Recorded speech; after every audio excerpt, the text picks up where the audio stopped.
जातक कथा, छद्दंत हाथी की कहानी। सदियों पहले की बात है। हिमालय के घने जंगलों में हाथियों की दो खास प्रजातियां पाई जाती थीं। एक प्रजाति थी छद्दंत और दूसरी प्रजाति का नाम था ओपोसत। इनमें से छद्दंत प्रजाति काफी मशहूर थी। विशाल 6 दांतों की मौजूदगी के कारण ही इन्हें छद्दंत के नाम से पुकारा जाता था। इन हाथियों का सिर और पैर किसी मणि की तरह सुर्ख लाल दिखाई देते थे। इन छद्दंत हाथियों का राजा कंचन गुफा में रहा करता था। उसकी महासुभद्दा और चुलसुभद्दा नाम की 2 रानियां थीं। एक दिन हाथियों का राजा अपनी दोनों रानियों के साथ पास के एक सरोवर में नहाने के लिए जाता है। उसी सरोवर के किनारे एक पुराना विशाल वृक्ष लगा हुआ था। उस वृक्ष पर लगे फूल बड़े ही खूबसूरत और मनमोहक खुशबू वाले थे।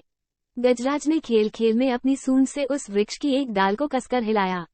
इससे डाल पर लगे फूल महासुभद्दा पर झड़ने लगे और वो गजराज से बहुत प्रसन्न हुई।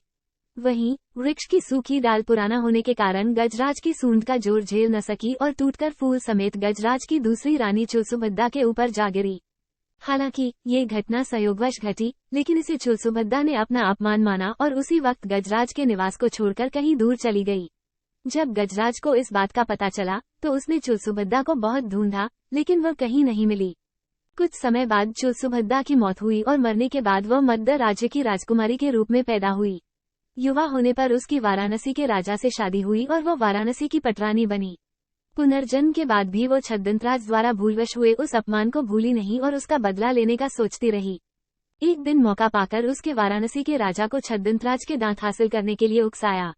परिणामस्वरूप कुछ कुशल निषादों के समूह को राजा ने गजराज के दांत लाने के लिए भेज दिया।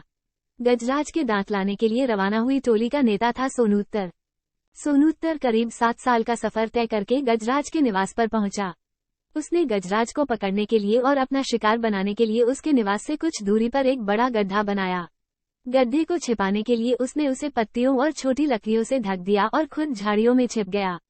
जैसे ही गजराज उस गड्ढे के करीब आया तो सोनूत्तर ने विष बुझा तीर निकालकर छद्दंतराज पर निशाना लगा दिया। तीर से घायल होने के बाद जब गजराज की नजर झाड़ियों में छिपे सोनूत्तर पर पड़ी तो वो उसे मारने के लिए दौड़ा। चूंकि सोनूत्तर सन्यासियों के वस्त्र पहनकर आया था, इस कारण गजराज ने सोनूत्तर को जीवनदान दे दिया। गजराज से जीवनदान पाकर सोनूत्तर का मन बदल गया और उसने गजराज को सारी कहानी कह सुनाई और गजराज पर निशाना साधने का उद्देश्य बताया।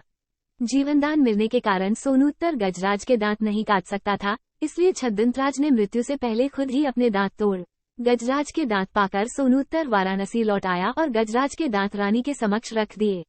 साथ ही सोनूत्तर ने रानी को ये भी बताया कि किस तरह गजराज ने उसे जीवनदान देकर खुद अपने दांत दे दिए। पूरी बात जानने के बाद रानी गजराज की मौत बर्दाश्त न कर सकी और इस सदमे से उनकी भी तुरंत मौत हो गई। कहानी से सीख, बदले की भावना सोचने समझने की क्षमता छीन लेती है।